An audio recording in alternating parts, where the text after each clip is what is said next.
মায়ানমারে দুর্লভ খনিজ সম্পদের খোঁজ পাওয়া গিয়েছে এবং সেটার উপর নিয়ন্ত্রণ দিতে চায় আমেরিকা। আপনারা দেখেছেন কিনা?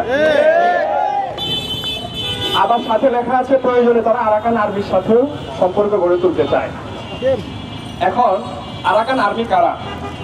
একে তো কিছুদিন আগে যে করিডোর দেওয়ার কথা ছিল, সেই করিডোর যে দেওয়ার কথা, সেই করিডোর দিয়ে যাদেরকে সহায়তা করতে তারা কিন্তু এই রোহিঙ্গারা না, তারা কিন্তু আরাকান আর্মি।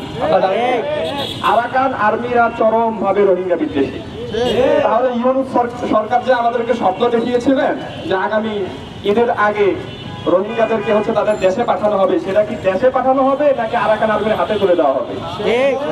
আপনাদের যদি কোনো চুক্তি করা লাগে, আপনাদের যদি মানবাধিকার নিয়ে খুব কাজই করা লাগে, তাহলে আপনারা কার জন্য কাজ করবেন? আরাকান আর্মির জন্য না রোহিঙ্গাদের জন্য? রোহিঙ্গারা আছে কোথায়? বাংলাদেশে।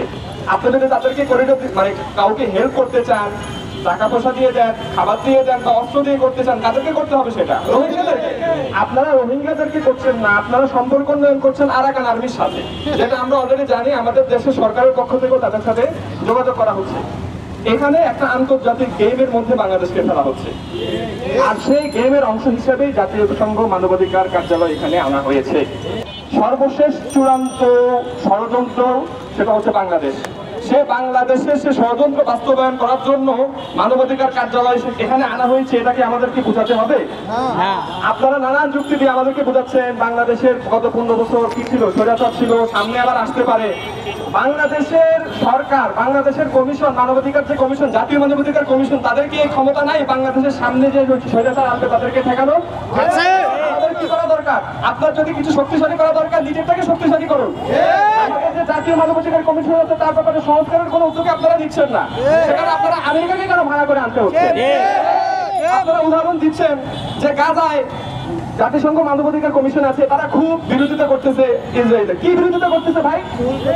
60,000-এর উপর মানুষ মেরে ফেলছে, সে প্রত্যেকটা মানুষকে মারতেছে। আপনারা সেখানে একটু কি জানান? নিন্দা জানান। এগুলো ফালতামো না? এসব ফালতামো বাংলাদেশে করার দরকার নাই। আমরা বাংলাদেশের মানুষ যখন ইন্ডিয়া সমর্থিত, নানান দেশ সমর্থিত শেখ হাসিনাকে ফেলতে পেরেছি, আমরা ইনশাআল্লাহ সামনে তো চালাতে পারবো।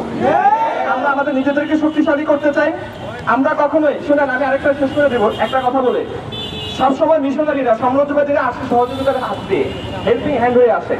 এটা গত ইয়েতে আমি বলেছিলাম। তারা ঢুকে হচ্ছে হেল্প করার জন্য, কিন্তু হেল্প করার নামে তারা কি করে? তারা আপনার আফ্রিকান অঞ্চলের দিকে তাকান, আফ্রিকান অঞ্চলের দিকে তাকান। হেল্পের কথা বলে তারা এসব রাষ্ট্র ঢুকেছে, সেই রাষ্ট্রগুলো এক একটা কলোনিতে পরিণত হয়েছে। আমরা বাংলাদেশকে কলোনি হিসাবে দেখতে চাই না। আমরা বাংলাদেশকে আন্তর্জাতিক চক্রান্তের অংশ দেখতে চাই না। আন্তর্জাতিক খেলোয়াড়দের খেলার মাঠ হিসেবে বাংলাদেশকে আমরা দেখতে চাই না।